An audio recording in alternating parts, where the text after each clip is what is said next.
स्वीकार एक जादुई शब्द है। इसके अंदर मनुष्य को रूपांतरित करने की अद्भुत क्षमता है। स्वीकार मात्र से ही व्यक्ति जीवन के साथ एक लयता प्राप्त कर सकता है, जिससे उसके सारे संबंधों में, चाहे वो मानवीय हों चाहे प्रकृति के साथ, एक नई ऊर्जा आने लगती है, एक नई समझ पैदा होने लगती है।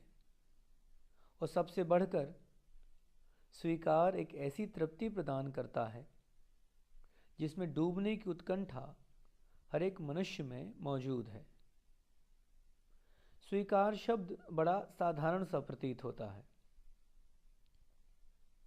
लेकिन ये मनुष्य की भाषा में मौजूद चंद सुंदर शब्दों में से एक है। वो शब्द हैं प्रेम, जीवन, मृत्यु, ईश्वर, आत्मखोज, मोक्ष इत्यादि। यदि हम देखें तो कहीं न कहीं हमें ऐसी भ्रांति होती है कि हम सभी इन शब्दों से सुपरिचित हैं, इन्हें भली भांति जानते हैं। ये भ्रम कहाँ से पैदा होता है? दरअसल इन शब्दों का उपयोग हम इतना अधिक करते हैं, इनको बहुधा सुनते हैं दूसरों से, कि हमें ऐसा लगने लगता है कि शायद हम इनके असली अर्थ जानते हैं। फिर इन्हें और गहरे में जानने की आवश्यकता ही क्या है? जैसे आज ही मेरे पास एक छात्र आया, उसने एक लेख लिखा था प्रेम के ऊपर। शब्दों का चुनाव बहुत अच्छा था और विषय वस्तु का तर्कबद्ध रूप से प्रस्तुतिकरण था।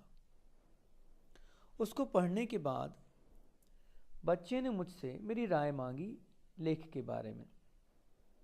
मैंने कहा, लेख तो बहुत अच्छा है, बस मृत है। इसमें सब कुछ है सिवाय आत्मा के।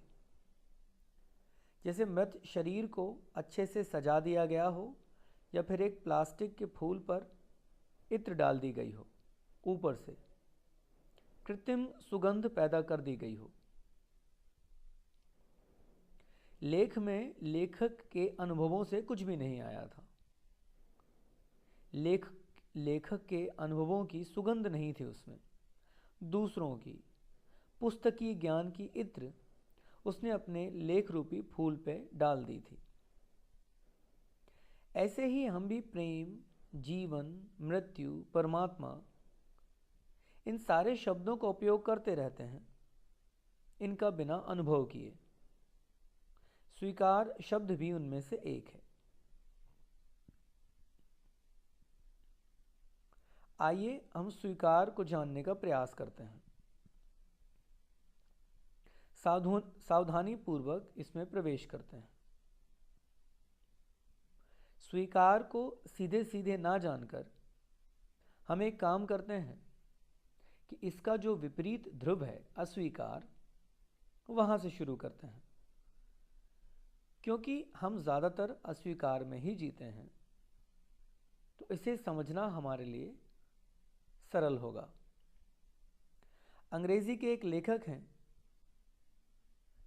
उन्होंने कहा है कि शिकायत परमात्मा को अर्पित किया जाने वाला सबसे बड़ा उपहार है। यदि हम अपने जीवन में भी देखें तो सुबह से लेकर शाम तक हम कितनी शिकायतों से भरे रहते हैं। हर एक चीज़ के प्रति शिकायत। ट्रैफिक जाम है तो शिकायत, मौसम ठंडा है तो शिकायत, गर्म है तो चिड़चिड़ाहट, कुछ खो गया और स्वयं नहीं खो दिया, फिर शिकायत, प्रेमी से शिकायत, प्रेमिका से शिकायत, बॉस से शिकायत, गाड़ी से शिकायत, पड़ोसी से शिकायत, हर वक्त शिकायत। शिकायत स्वीकार का बिल्कुल विपरीत है। जो शिकायत में हर वक्त जी रहा है, वो स्वीकार के विरोध में खड़ा है। इसे याद रखिए। कभी कभी ऐसा हमें लगता है कि हमने जीवन को स्वीकार कर लिया है, लेकिन वो स्वीकार होता ही नहीं है। वो बस सतह पर ही स्वीकार होता है। अंदर अंदर तो हम कुंठा में ही जी रहे होते हैं, हम शिकायत ही कर रहे होते हैं। जैसे कि मान लें कि किसी व्यक्ति का पैर टूट गया, उसको प्लास्टर चढ़ा हुआ है। अब वो क्या करेगा? वो जानता है उसे बिस्तर में पड़े ही रहना पड़ेगा, वो उठ ही नहीं सकता। उसे लगता है कि उसने इस स्थिति को स्वीकार कर लिया है, अपनी इस स्थिति को कि उसे बिस्तर में ही पड़े रहना है, उसने स्वीकार कर लिया है। लेकिन क्या ये सच्चा स्वीकार है? वो व्यक्ति अपने अंदर झांक के देखे तो उसे पता चलेगा कि वो तो कब का बिस्तर छोड़ के दौड़ना चाहता है, लेकिन कुछ कर नहीं सकता, इसीलिए पड़ा हुआ है, इसीलिए स्वीकार कर रहा है। और इस विवशता को हम स्वीकार का नाम दे देते हैं। स्वीकार विवशता नहीं है, वो तो अंदर से आता है, पूर्ण होता है, उसमें शिकायत का कोई पुट भी नहीं होता। स्पष्ट है कि जो व्यक्ति स्वीकार इसीलिए कर रहा है किसी चीज को क्योंकि वो उसमें फंस गया है, तो ये मात्र मजबूरी है। फिर ये स्वीकार लादा गया स्वीकार है, लेकिन ये लादना कभी कोई रूपांतर नहीं ला सकता, क्योंकि अंदर अंदर तो अस्वीकार चल ही रहा है। स्वीकार तो महज दिखावा है, छलावा। आत्मछल में जी रहे हैं हम। हमें लग रहा है कि हम स्वीकार कर लिए हैं, जबकि स्वीकार के अंदर अस्वीकार ही चल रहा है। यह प्रवंचना केवल स्वीकार के संबंध में ही नहीं है, हमारे जीवन के सारे कृत्यों में इसकी झलक मिल जाएगी। हम जिसको प्रेम मानते हैं, थोड़ा अंदर झांक के देखें तो उसमें घृणा ही मिलेगी। जिसे हम जीवन कह रहे हैं वो मृत्यु ही है, जिसे जागरण कह रहे हैं वो बेहोशी ही है, जिसे हम आनंद कह रहे हैं वो संताप ही है, जिसे हम पाना कह रहे हैं वो खोना ही है, जिसे हम जीना कह रहे हैं वो मरना ही है। खलील जिब्रान की एक कहानी है। एक बार सुंदरता और कुरूपता साथ साथ स्नान करने एक नदी में गईं। नदी के किनारे उन्होंने अपने कपड़े उतार के रखे और नदी में उतर गईं। कुरूपता नहाकर पहले निकली। उसने देखा कि सुंदरता अभी नदी के अंदर ही है। उसे एक शरारत सूझी। उसने सुंदरता के कपड़े पहने और वहां से जल्दी से भाग गई। सुंदरता जब बाहर आई तो उसने अपने कपड़े वहां ना पाकर बहुत परेशान हो गई, लेकिन कोई चारा ना देखकर उसने कुरूपता के कपड़े मजबूरन पहने। तब से लेकर आज तक सुंदरता और कुरूपता एक दूसरे के परिधान में ही घूम रही हैं। वैसे ही हमारे अस्वीकार ने भी स्वीकार के परिधान पहन रखे हैं, लेकिन हम कभी इनके बारे में गंभीरता से चिंतन करते ही नहीं हैं। हम इन्हें अनदेखा करते रहते हैं। इसमें कोई आश्चर्य नहीं है कि हमारा खुद का जीवन भी बड़ा संतापग्रस्त हो जाता है। यदि इतनी समझ भी कि हम जिसको स्वीकार कह रहे हैं दरअसल वो अस्वीकार ही है, मात्र इतनी समझ पहला कदम है रूपांतरण की तरफ। ये देख पाना, इस छलावे को देख पाना, बस ये दृष्टि ही आपको मुक्त कर सकती है। क्योंकि जब हम देख लें कि हमने स्वीकार तो किया ही नहीं है, तो फिर हम स्वीकार को जानने के लिए उत्सुक ज़रूर होंगे। यदि अभी हम इतना मान लें कि हम लगातार शिकायतों में जीते हैं, हम स्वीकार नहीं करते हैं कोई भी चीज़, और जो कुछ स्वीकार करते भी हैं वो महज ऊपरी होता है या विवशता में होता है, तो हमने स्वीकार को जानने की दिशा में पहला कदम उठा ही लिया। अब चलिए हम आगे बढ़ते हैं। किसी भी परिस्थिति, व्यक्ति या स्थान को स्वीकार करने से पहले हमें अपने आप को स्वीकार करना पड़ेगा। स्वयं का स्वीकार। पर ये क्या है? स्वयं को स्वीकार करने का अर्थ क्या है? स्वयं को स्वीकार करने का अर्थ है हम जैसे भी हैं अपने आप को वैसा स्वीकार कर लें। अब हम देखते हैं कि हम लगातार अपनी तुलना दूसरों से करते रहते हैं। जैसे कि हमारे मित्र के पास धन अधिक है और हम निर्धन हैं। कोई हमसे देखने में ज़्यादा अच्छा लगता है, ज़्यादा आकर्षक है, हम उतने आकर्षक नहीं हैं। कोई हमसे ज़्यादा अंक ले आता है, किसी के पास हमसे बहुत बड़ी गाड़ी है। हम लगातार तुलना करते ही रहते हैं, और जितनी बार हम अपनी तुलना दूसरों से करते हैं हम अपने आप को हीन बनाते हैं, इन्फीरियॉरिटी कॉम्प्लेक्स भरते हैं अपने अंदर। इस तुलना के मनोविज्ञान को थोड़ा ध्यान से समझिए। तुलना करने का अर्थ है कि हम किसी और के जैसे बनना चाहते हैं। अब इसका अर्थ यह है कि अस्तित्व ने जो कुछ हमें प्रदान किया है हम उसका अनादर कर रहे हैं। तो याद रखिए, जब भी आप स्वयं का अनादर करते हैं, वो अनादर बस स्वयं का नहीं होता, वो अनादर पूरी प्रकृति का होता है, पूरे अस्तित्व का होता है। आप अस्तित्व पर आक्षेप लगा रहे होते हैं कि मुझे तो यहाँ नहीं होना था, मुझे तो कहीं और होना था, तुमने यहाँ भेज दिया। मुझे तो कुछ अलग दिखना था, तुमने मुझे ये रूप दे दिया। ये शिकायत अस्तित्व का अनादर नहीं है तो और क्या है? अपने आप की तुलना दूसरों से करना, दूसरों के जैसे बनने की इच्छा रखना, ये सारी चीज़ें आपको अपने आप से दूर ले जाती हैं। आप अपने आप की निंदा करने लगते हैं, और जो स्वयं की ही निंदा करने लगेगा वो स्वयं को स्वीकार कर ही नहीं सकता।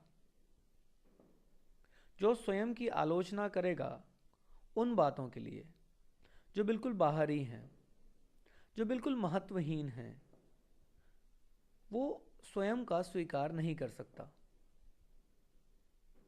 तो स्वयं के प्रति स्वीकार भाव जगाने की दिशा में पहला कदम यह है कि हम स्वयं की तुलना दूसरों से बंद कर दें।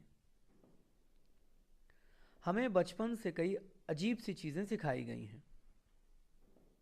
जैसे हमें प्रतिस्पर्धा करना, कंपटीशन करना सिखाया गया है। कुछ लोग कहते हैं कि कंपटीशन ज़रूरी होता है, हेल्दी कंपटीशन ज़रूरी होता है हमारे विकास के लिए। दरअसल स्वस्थ प्रतिस्पर्धा यानी हेल्दी कंपटीशन जैसी कोई चीज़ होती ही नहीं है।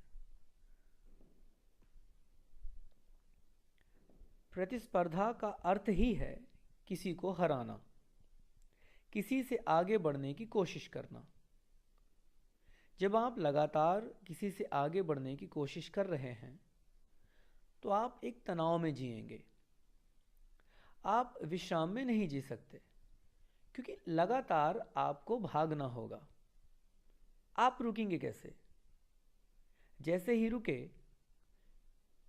पीछे वाला दौड़कर आपसे आगे निकल जाएगा।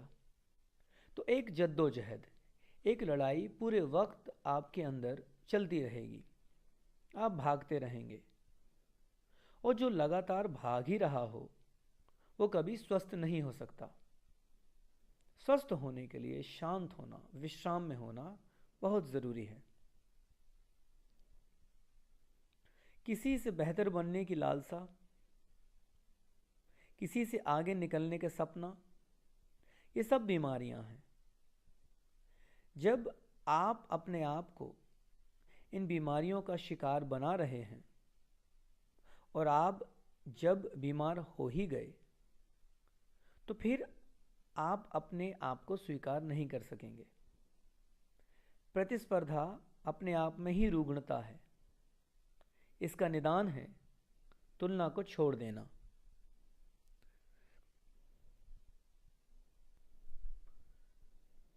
फिर मैं दोहराता हूँ, स्वीकार का अर्थ है दूसरों से तुलना बंद करना। एक शिक्षक होने के नाते मैंने लगातार ये देखा है कि जब कभी भी मैं बच्चों को उनकी उत्तर पुस्तिकाएं दिखाता हूँ, तो उनका सबसे पहला प्रश्न ये होता है कि सबसे ज़्यादा किसके अंक आए हैं। मैं उन्हें कहता हूँ कि ये जानना क्यों ज़रूरी है। यदि आपके अंक आपकी क्षमता के हिसाब से ठीक आए हैं, तो आपको इस बात की संतुष्टि होनी चाहिए। आश्चर्य यह होता है कि उन्हें इस बात से ज़्यादा मतलब नहीं होता कि किसके अच्छे अंक आए हैं, उसके पढ़ने का ढंग क्या है, उत्तर लिखने का ढंग क्या है। हाँ, यदि कोई सर्वाधिक अंक पाने वाले छात्र से कुछ सीखे कि उत्तर कैसे लिखना है, तैयारी कैसे करनी है, ये तो सीखना हुआ, और सीखना हमेशा ही स्वस्थ होता है। लेकिन किसके सबसे ज़्यादा अंक आए हैं और उससे मेरे कितने कम अंक हैं, ये प्रतिस्पर्धा है। और प्रतिस्पर्धा हमेशा ही रुग्ण होती है। इन सारी बातों को आपको स्पष्टता से समझना होगा। यदि कोई व्यक्ति आपसे बेहतर गाना गा सकता है, तो वो कैसे गाना गा रहा है, ये सीखना एक बात है, और उससे ईर्ष्या करना बिल्कुल अलग बात है। तो यदि सीखने के लिए तुलना है, तब तो ठीक है, लेकिन फिर वो तुलना रही भी कहाँ? फिर तो कोई तुलना ही नहीं रही। फिर तो कोई आपको देने वाला है और आप ग्रहण करने वाले हो। तो स्वीकार में तुलना नहीं होगी, और जब तक तुलना होगी तब तक स्वीकार नहीं होगा। दूसरी बात, प्रशंसा सुनने की ललक हमारे अंदर अति में है। ज़्यादातर लोगों के कान तरस रहे होते हैं प्रशंसा के दो शब्द सुनने के लिए। वे कुछ भी करें, कुछ भी, बस वे ढूंढ रहे होते हैं कि कोई मिल जाए, दो शब्द बोल दे प्रशंसा के, तारीफ कर दे थोड़ी सी। उनके प्राण सूखी धरती जैसे होते हैं, जो तारीफ की दो बूंद पड़ते ही लहलहा उठती है। अब प्रशंसा का मनोविज्ञान समझें। जब आप चाहते हैं कि लोग आपकी प्रशंसा करें, तो हो क्या रहा है? यदि वो प्रशंसा ना करें, तो आप खाली महसूस करते हैं, आप दुखी होते हैं। इसका क्या मतलब है? इसका अर्थ यह है कि दूसरा इस बात का निर्णय लेगा कि आप दुखी होते हैं कि सुखी होते हैं। आप उसके दास बन गए, स्लेव।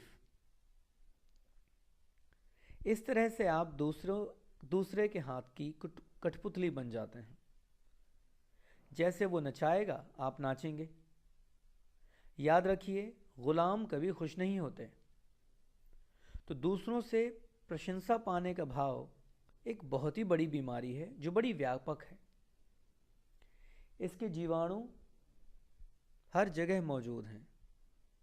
इसे बचने का प्रयास कीजिए। अपने आप को स्वीकार करने का अर्थ छोटा सा है। आप जो हैं बस उसे जानिए। एक बड़ी अच्छी बात होती है, जैसे ही आप अपने आप को स्वीकार करते हैं, आप अपनी कमियों के प्रति भी जाग जाते हैं, सचेत हो जाते हैं। आमतौर पर हमें पता ही नहीं होता कि हमारी कमियां हैं क्या, क्योंकि हम हर वक्त भाग रहे होते हैं दूसरों से दौड़ में आगे निकलने के लिए। जब आप शांत होकर अपने साथ कुछ समय बिताते हैं, तब आपको समझ आने लगता है कि आपको क्या क्या करना है, कहाँ कहाँ आपको अपना विकास करना है। जैसे मान लो आपको क्रोध बहुत जल्दी आता है। अब अपने आप को स्वीकार करने का अर्थ है कि आप अपनी तुलना दूसरों से ना करें कि अगला व्यक्ति बहुत शांत चित्त है और मैं बड़े क्रोधी स्वभाव का हूँ। मैं अपना आपा बड़ी जल्दी खो देता हूँ, तो मैं बुरा हूँ और वो अच्छा। ये है तुलना। तो अपने आप को स्वीकार करिए कि जो अगला व्यक्ति है उसका स्वभाव है शांत होना। आप क्रोधित हो जाते हैं तो अपने आप को स्वीकार करिए, और जैसे ही आप स्वीकार करेंगे आपको एक बात समझ आएगी कि क्रोध करके मिलता क्या है। सिवाय अपने आप को जलाने के, सिवाय अपने आप को प्रताड़ित करने के कुछ भी तो नहीं मिलता। अब आप सड़क पे चल रहे हैं और कोई व्यक्ति दौड़ते दौड़ते आ रहा है। वो आपको नहीं देखता और आपसे टकरा जाता है। आप तुरंत क्रोधित हो जाते हैं। वो आपसे क्षमा मांगता है और आगे बढ़ जाता है। वो तो चला गया, लेकिन आप अपने क्रोध की अग्नि में जलते रहते हैं, अपने तन मन को जलाते रहते हैं। उससे कुछ भी तो नहीं मिलता है। ये समझ आपको शांत कर देती है। याद रखिए, क्रोध का दमन नहीं करना है, उसे दबाना नहीं है। क्रोध आ रहा है तो उसे आने दीजिए, क्योंकि उसे दबाएंगे, उसे रोकेंगे तो एक दिन वो और बल के साथ बाहर आएगा और विस्फोटक बन के। तो दबाना बिल्कुल भी नहीं है, बस देखना है कि क्रोध है और ये समझना है कि उससे कुछ भी मिला ही नहीं। फिर क्यों व्यर्थ ऊर्जा नष्ट करनी। ये समझ ही आपको क्रोध से मुक्त कर देने में बड़ी सहायक हो सकती है। बाकी काम तो ध्यान कर ही देता है। अब कुछ लोग ईर्ष्यालु होते हैं। यदि आप भी ईर्ष्यालु प्रवृत्ति के हैं तो थोड़ा सा जागें और देखें कि जब आप ईर्ष्यालु होते हैं, दूसरों की बुराई करते हैं, तो आप देखते हैं कि कुछ ऐसे लोग हैं जो बुराई नहीं करते। तुरंत आप अपनी तुलना उन लोगों से करने लगते हैं कि वो लोग बेहतर हैं, वो बुराई नहीं करते और मैं हर समय ईर्ष्या में ही लिप्त हूं। फिर तुलना शुरू हो गई। फिर आपने अपने आप को अस्वीकार किया। फिर आपने अपनी निंदा की, और जो स्वयं की निंदा करेगा वो अपने आप को स्वीकार नहीं कर पाएगा। तो अपने ईर्ष्यालु स्वभाव को स्वीकार करें, लेकिन इस स्वीकार का ये अर्थ नहीं है कि आप हमेशा दूसरों से जलन करते रहें। नहीं, बस ये देखें कि आप ईर्ष्या कर रहे हैं। बस देखना है जाग के। और जैसे ही आप देखेंगे, एक छोटी सी बात समझ में आ जाएगी कि पूरी ईर्ष्या नासमझी से ज़्यादा कुछ भी नहीं है। क्या मिलता है उस ईर्ष्या से? क्या मिलता है बुराई करने से? कुछ भी तो नहीं मिलता, और आपको ये पता है। आप खाली के खाली ही रहते हैं, जैसे पहले थे वैसे ही रहते हैं। हाँ, समय बर्बाद कर लिया, अपने आप को दुर्गंध से भर लिया, कचरे से भर लिया, और कुछ भी नहीं। थोड़ी सी खुजलाहट थी, उसे एक क्षण के लिए शांत कर लिया। बस ये नासमझी देखनी है, ईर्ष्या को पाल के नहीं रखना है। जो स्वीकार करेगा उस स्वीकार में ही उसे दृष्टि मिलेगी। वो देख लेगा कि ईर्ष्या से कुछ भी नहीं मिलता। बस इतना देखना उसे मुक्त कर देगा। तो अपना सम्मान करिए। सेल्फ रिस्पेक्ट, आत्मसम्मान का यही मतलब होता है, अपने आप को स्वीकार करना। आत्मसम्मान का मतलब घमंड करना या गर्व करना नहीं है। इसका मतलब दूसरों के अंदर अपने लिए सम्मान पैदा करना नहीं है। इसका मतलब स्वयं के अंदर स्वयं के लिए सम्मान पैदा करना है। अपने आप को हीन ना मानना, यह है आत्मसम्मान। अंत में मैं यही कहूँगा कि स्वीकार करें, और स्वीकार स्वयं से शुरू करें। तुलना बंद करें अपनी दूसरों से। दूसरों से तारीफ सुनने की जो प्यास है, इसे ख़त्म करें। जिस दिन हम अपने आप को स्वीकार करना सीख जाते हैं, उसी दिन रूपांतरण होता है। फिर हम दूसरों को भी स्वीकार करना सीख जाते हैं। फिर हम दूसरों को बदलने का प्रयास नहीं करते, बल्कि हमारे स्वीकार में दूसरे को स्थान मिलता है, समय मिलता है अपने आप को स्वीकार कर पाने का। और जो स्वीकार करना सीख जाता है अपने आप को, वो जीना भी सीख जाता है। जिस दिन शिकायत खत्म हो जाती है, उस दिन शांति उतर आती है। उस दिन आप जीवन के साथ लयबद्ध होना सीख जाते हैं। जिस दिन आपके अंतस में स्वीकार का फूल खिलता है, उसी दिन समस्त जगत एक बागीचा बन जाता है।